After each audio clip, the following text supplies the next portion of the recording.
Okay, so in this video, what I'm going to do is walk you through the fan page funnel. Now, this is the exact funnel we use in our business at Get 10,000 Fans, and it absolutely crushes it.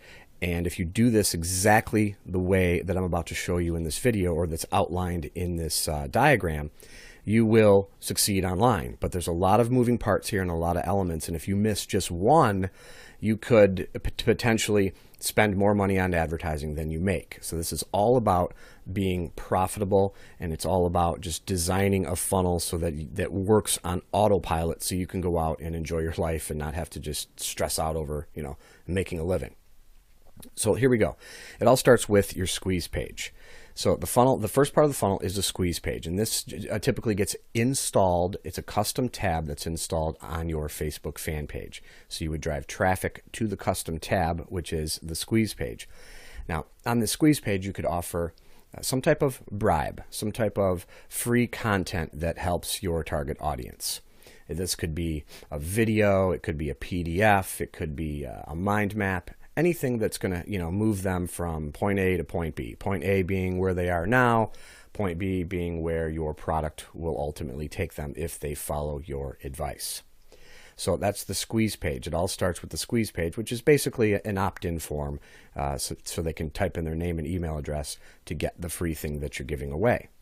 So the next part of the funnel is the content page. Now, this is where you deliver the free thing. So if it's a PDF or a video, you deliver that on the content page, and you don't ask them for the sale yet. You just deliver the content. We've been testing this lately at Get 10,000 Fans, and it's working great. We give a little bit of content, helpful, useful but incomplete content, and then we have them click a button below the video that takes them over to a sales page so they can learn more about the actual product. So then once they go through the sales page, then you want to take them to, of course, your checkout page. And then once they check out, you're going to send them through a series of, you'll notice here it says OTOs. What this basically is an upsell.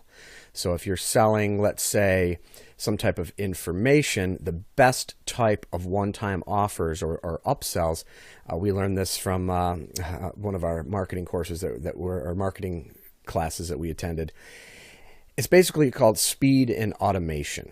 So the upsell should be, let's say, information, or I'm sorry, the product, let's say, is an information product. The first upsell could be something to speed up that process. So if they have to go through and consume the information and then go and do a bunch of stuff, if you can anyway speed that process up, that is the perfect thing to offer for a one-time offer. So if you're doing some type of how-to information on how to go do something, and you could offer like an installation service of a piece of software, or like in our case, we offer templates.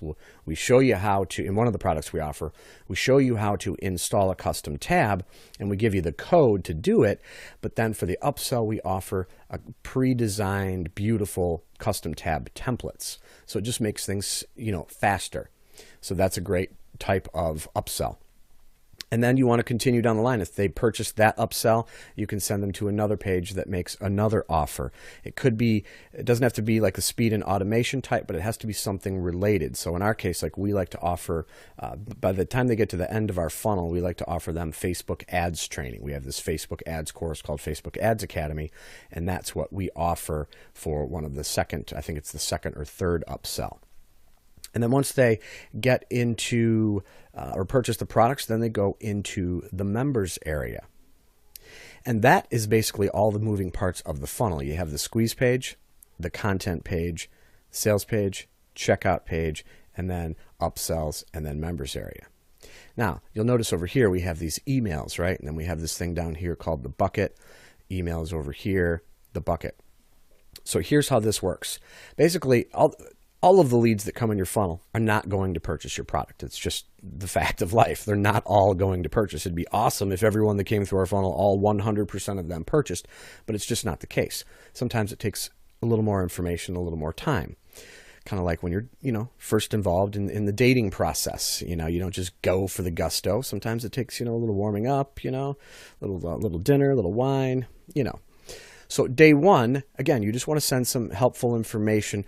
Basically, you could just take information from this content that you created and kind of just, drip it to them over time. So if your content page has like a 10-minute video full of great content, or 15 minutes, or it's a really long PDF, you could really chunk that information down or break that information down and send an email on day one that just talks about one little piece of that content. So you notice here it goes from day one, and then it goes over to content page. So just a small little tip from this original piece of content.